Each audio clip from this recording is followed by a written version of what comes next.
जो संसार को सुख समृद्धि प्रदान करते हैं, लक्ष्मी नारायण के वही अवतार पीड़ा में है महादेव। श्री राम और देवी सीता के जीवन से ये विरह के मास कब जाएंगे? मिलन का वसंत कब आएगा? अंकुर से पुष्प निकलने में भी कुछ समय तो जाता है देवी। फिर ये तो मिलन का वसंत है, समय तो लगेगा, धैर्य रखना होगा। किंतु ऐसे विकट समय पे कोई धैर्य कैसे रख सकता है महादेव? जैसे मेरे प्रभु श्री राम ने रखा। धैर्यम सर्वत्र साधनम। धैर्य से सब संभव है, सफलता भी। मेरे प्रभु श्री राम के जीवन का प्रत्येक पड़ाव, प्रत्येक कार्य केवल धर्म और मर्यादा की स्थापना के लिए है, और ये सब धैर्य के बिना संभव नहीं।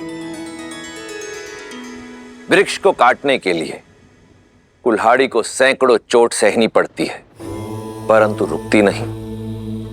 उसी प्रकार जो मनुष्य विषम परिस्थितियों को देखकर अपने घुटने टेक दे, जो बाधाओं को सामने देख अपने धैर्य को त्याग दे, सफलता उसे कभी प्राप्त नहीं होती। एक सच्चे नायक में सबसे बड़ी शक्ति होती है उसकी आशा, उसका धैर्य। और फिर ये तो परीक्षा ही धैर्य और विश्वास की है। जहां एक ओर श्री राम ने विषम से विषम परिस्थितियों का सामना करने पर भी अपने धैर्य को नहीं त्यागा, वहीं दूसरी ओर श्री राम के प्रति देवी सीता का विश्वास दिन प्रतिदिन अटल होता जा रहा है। और जब धैर्य और विश्वास की ऐसी युति सामने आ जाए तो स्वयं नियति को भी अपना पथ बदलने के लिए विवश हो जाना पड़ता है। फिर यह चतुर्मास क्या है देवी? मैंने समुद्र मंथन में उत्पन्न हुए हलाहल का सेवन केवल एक बार किया था, परंतु मेरे प्रभु श्री राम इस विरह रूपी हलाहल का सेवन हर क्षण, हर दिन, हर समय कर रहे हैं। अब तो प्रेम रूपी इस मंथन से उपजे विरह रूपी हलाहल को पीने के पश्चात ही मिलन का अमृत प्राप्त होगा मेरे श्री राम को। चतुर्मास के मेघ छटने के बाद देवी सीता को खोजने का मार्ग प्रशस्त हो जाएगा ना? जो सरल हो वो मेरे प्रभु श्री राम की यात्रा नहीं हो सकती।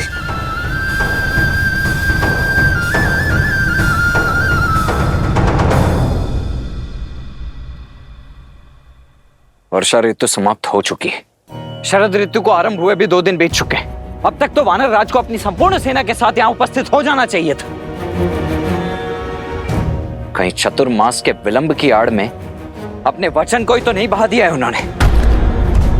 भाभी मां को ढूंढने में हमारी सहायता तो करेंगे ना वो? ऐसा मत कहिए लक्ष्मण भैया। वानर राज सुग्रीव एक सम्मानित वानर हैं, वचन के पक्के। लक्ष्मण भैया, मैंने उन तक समाचार भेजा है, दूत उत्तर लेकर आता ही होगा। दूत? परंतु दूत भेजने की आवश्यकता ही क्यों पड़ी हनुमान जी? वचन के अनुसार चतुर्मास की अगली भोर पर ही उन्हें यहां उपस्थित नहीं हो जाना चाहिए था। अपनी पत्नी को पुनः पाते ही भूल गए कि जब किसी व्यक्ति की पत्नी किसी दुष्ट की बंदिनी बनी हो तो कितनी अधिक पीड़ा होती है। शांत हो जाओ लक्ष्मण, तनिक करुणा रखो। किसी व्यक्ति की परिस्थिति जाने बिना उसके कर्मों का आकलन करना अनुचित है। जय श्री राम। तुम अकेले आए हो? वानर राज सुग्रीव कहाँ है? वानर राज सुग्रीव ने क्या उत्तर दिया?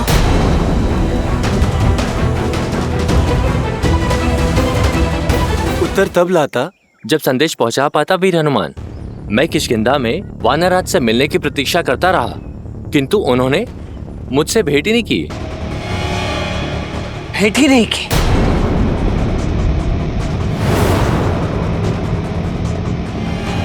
ऐसे किस कार्य में व्यस्त हो गए थे वो कि उन्होंने मित्रता और वचन दोनों की मर्यादा लांघ दी? सत्य ही है भैया, भय बिन प्रीत नहीं होती है। आप मुझे आज्ञा दीजिए, मैं अभी उस उद्दंडी को पकड़कर घसीट कर आपके चरणों में पटक देता हूं। शांत हो जाओ लक्ष्मण। महाराज सुग्रीव हमारे शत्रु नहीं, मित्र है।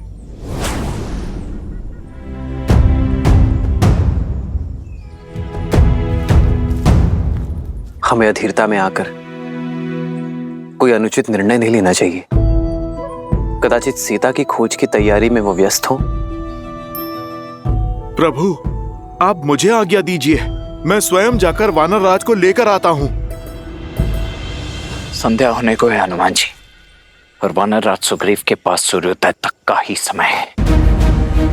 यदि सूर्योदय तक वो यहां उपस्थित नहीं हुए तो भैया और भाभी मां के सौगंध, इस लक्ष्मण का क्रोध सुग्रीव और किष्किंधा दोनों को भस्म कर देगा। लक्ष्मण भैया, आप धैर्य रखिए,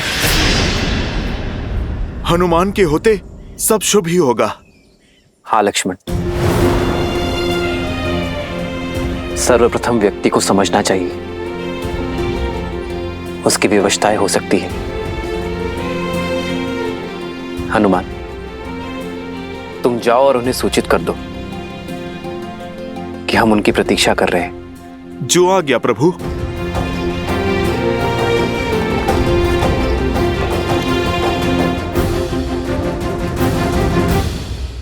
देखी मन ही महु किन्ह प्रणामा, बैठे ही बीती जात निसी जामा। श्री राम। कृष तनु शीस जटाइक बेनी, जप हृदय रघुपति गुण श्रेणी।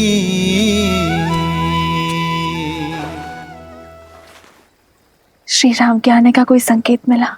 मैंने प्रयास किया, बिना किसी को भनक लगे सूचना निकाल सकूं। लंका की रक्षिका लंकनी से भी पूछा, लेकिन कोई सूचना नहीं। सीता, मेरा संदेह उचित था। इस स्वर्ण लंका में कोई भी पग नहीं रख सकता। राम के आने का कोई संकेत नहीं है, कोई आशा नहीं है। निराशा के बादल कितने भी घने हों, लेकिन आशा की किरण उन्हें चीरकर बाहर निकल आती है। जानती हो, मैंने कल रात क्या स्वप्न देखा? मैंने देखा कि तुम राजसी वस्त्र पहनकर, सुंदर आभूषणों में सुसज्जित होकर, पुष्पक विमान में बैठकर अपने श्री राम और लक्ष्मण के साथ उत्तर दिशा की ओर जा रही थी। किंतु वो विभीषण, वो श्वेत वस्त्र पहनकर 4 सूढ़ों वाले गज पर सवार होकर पुष्पक विमान के साथ जा रहे थे। और क्या देखा आपने?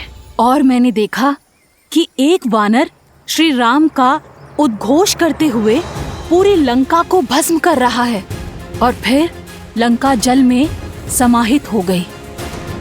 महादेव करे आपका ये स्वप्न शीघ्र अति शीघ्र सत्य हो जाए, ताकि मैं अपने आर्य और लक्ष्मण भैया के साथ अयोध्या जा सकूं। धन्यवाद त्रिजटा, आपने मेरी सोई हुई आस जगा दी। श्री राम के आने का दीप प्रज्वलित कर दिया।